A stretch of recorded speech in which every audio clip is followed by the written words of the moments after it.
commune de Bingerville, le quartier Gbagba 2. Cette mosquée menace de s'effondrer à cause de ce trou.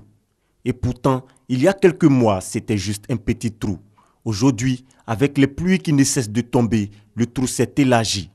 C'est donc la peur au ventre que les fidèles musulmans viennent prier et implorer le Tout-Puissant pour trouver une solution à cette situation. Quand il pleut, tout l'eau, vous avez vu les trous. De là, déjà coupé, la mosquée même veut être tombée. Chaque année, on peut mettre presque 500 sacs dans les trous avant de pouvoir quand même pouvoir caler la mosquée. On attend que vraiment des personnes de bonne volonté viennent nous aider le quartier pour qu'on puisse sortir de cette situation. En attendant qu'une solution soit trouvée à ce problème, les musulmans de Gbagba 2 ont décidé de construire une nouvelle mosquée sur un autre site. Là encore, un autre défi à relever, mobiliser les fonds pour sa réalisation. Liesse populaire à Bouandougou, localité dans le département de Mankono. Et pour cause, le centre de santé rural érigé en centre de santé urbain accueille son premier médecin. Un acte qui suscite la reconnaissance des populations de Bouandougou au président de la République, Alassane Ouattara. Grâce à vous, Bouandougou est désormais dans le train de bonne santé pour l'émergence 2020 tant souhaitée par le président de la République. Le premier médecin de Bouandougou mesure l'immensité de sa tâche. Le travail que nous avons à faire est vraiment de taille. J'exhorte toutes les populations à venir à l'hôpital, à fréquenter davantage les hôpitaux pour bénéficier de soins de qualité. Bouandougou se modernise et les besoins des populations sont nombreux. Il serait bon que nous ayons également une ambulance.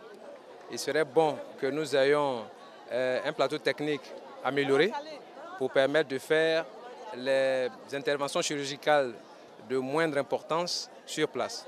Le directeur départemental de la santé de Mankono, Dr Brou Raymond, profitant de cette cérémonie, a annoncé les nombreux dons de la première dame Dominique Ouattara au centre de santé urbain de Bouandougou. Pendant que nous étions en train de manger, mon cousin Degui était une toute autre personne. La loco était son plat favori et on l'appelait le congélateur humain. La loco se présentait bien souvent chaud, mais il en avait cure. Observation faite, nous remarquions qu'il ne mâchait pas ses prises, mais les avalait à une vitesse impressionnante pendant que nous soufflions en soufflant sur les nôtres. Ce récit tiré d'un aloco parti ensanglanté est un pan des traces d'une enfance hardie, le recueil de nouvelles de Pacom Christian Kipré, publié au FIPA Édition. Pour la dédicace de cette œuvre dans les locaux de la maison d'édition, parents, amis et écrivains ont effectué le déplacement. Les traces d'une enfance hardie nous plongent directement dans l'univers des souvenirs d'enfance de l'auteur dans les moindres détails. Et pour les parents de l'écrivain, c'est tout à l'honneur de la famille qui a là entre les mains une partie de son histoire. Christian Kipré est à sa première expérience et pour l'encourager à produire davantage, le stylo d'or lui est remis ici par André Cuyot de l'Association des écrivains de Côte d'Ivoire. La cérémonie de dédicace s'est déroulée sous le regard du docteur Seka Assaba, directeur général de la maison d'édition, qui s'est dit heureux de faire la promotion de jeunes écrivains. Né en Côte d'Ivoire, Christian Kipré exerce comme cadre moyen à la direction des affaires sociales de la ville de Paris en France. Détaché dans un collège, il s'occupe des élèves en grande difficulté scolaire. Une exposition pour montrer les merveilles de la ville historique de Grand Bassam, patrimoine mondial de l'UNESCO depuis juin 2012. Cette initiative de l'Union nationale des photojournalistes de Côte d'Ivoire vise à amener le public à découvrir la première capitale de la Côte d'Ivoire dans toute sa diversité et sa richesse.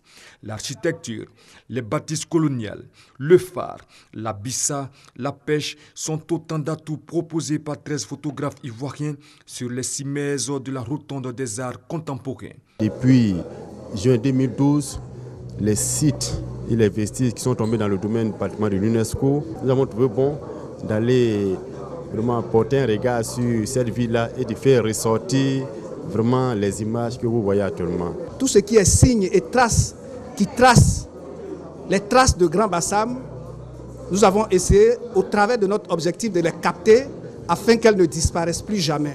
Il était bon que des initiatives publiques, privées, puissent accompagner la ville à travers plusieurs activités de valorisation des activités de sauvegarde, mais également des activités de valorisation. L'exposition qui prendra fin le 25 septembre laisse la possibilité au public de visiter plus de 80 photographies. Deuxième édition du festival de la poterie Mangoro à Katiola. C'est le centre culturel de la ville qui a abrité l'événement. Les Mangoro, originaires de Katiola, ont pour tradition la poterie, une activité transmise de génération en génération et dont la valeur et le mérite ne sont plus à présenter. À l'occasion de la deuxième édition de ce festival, plusieurs intervenants ont présenté la poterie comme un moyen pour les Mangoro de s'ouvrir au monde entier.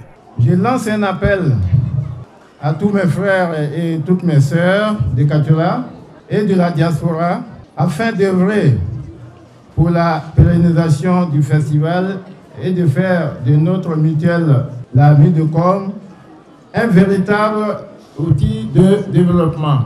Pour la municipalité de Katiola, tout sera mis en œuvre pour faire perdurer cette richesse propre à Katiola, la poterie. Nous devons nous assurer qu'elle continuera de se transmettre et que nous continuerons de fabriquer des pots. Pour cela, il faut sécuriser la source d'argile. C'est une argile précieuse et nous avons été instruits par monsieur le préfet de région pour sécuriser cette source-là, pour éviter de distribuer des lots à construire sur cette parcelle.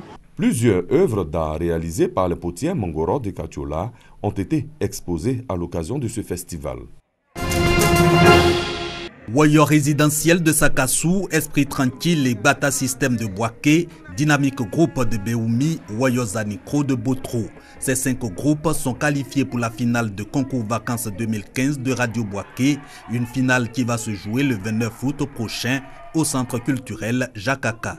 Ces 5 finalistes ont arraché de haute lutte leur qualification à l'issue des 2 demi-finales des samedis 15 et dimanche 16 août dernier au foyer des jeunes du quartier Koko de Boaké. Cette première édition de concours vacances de Radio Boaké est placée sous le sceau de la paix et de la réconciliation, d'où le thème cohésion sociale et élections apaisées en Côte d'Ivoire. Pour les initiateurs, cette compétition basée sur la musique et le théâtre vise à permettre aux jeunes de la région de Béké de passer des vacances saines. Après plusieurs mois de négociations, pouvoir et opposition sont parvenus à un accord sur l'organisation des futures élections en Guinée. Les principaux points de blocage ont été levés, notamment la composition de la Commission électorale nationale indépendante CENI, la révision du fichier électoral et le choix des élus communaux. Les acteurs se félicitent de la signature de cet accord. Pour la paix dans le pays, pour privilégier le dialogue et renoncer à l'affrontement, nous avons décidé donc de venir accepter de faire des concessions en espérant que les engagements pris cette fois-ci vont être appliqués par le gouvernement et la CENI. Ce qui nous reste maintenant, c'est l'applicabilité de cet accord qui a été signé aujourd'hui. Et je puis vous assurer que dès demain matin, le gouvernement va s'atteler à la tâche et que cet accord sera respecté. Témoin de cet accord, le représentant du secrétaire général de l'ONU pour l'Afrique de l'Ouest, Ibn Chambas, salue la volonté des 2 parties d'aller vers des élections apaisées. J'ai ainsi pu me rendre compte de la volonté partagée par tous les acteurs d'avancer vers des élections inclusives, crédibles et pacifiques. Dans le cadre de cet accord, 2 nouveaux commissaires vont être nommés par l'opposition pour siéger à la CENI et un comité de suivi du fichier électoral a été instauré. Quant au calendrier électoral, il n'a pas changé. La présidentielle est prévue pour le mois d'octobre prochain et les locales en 2016.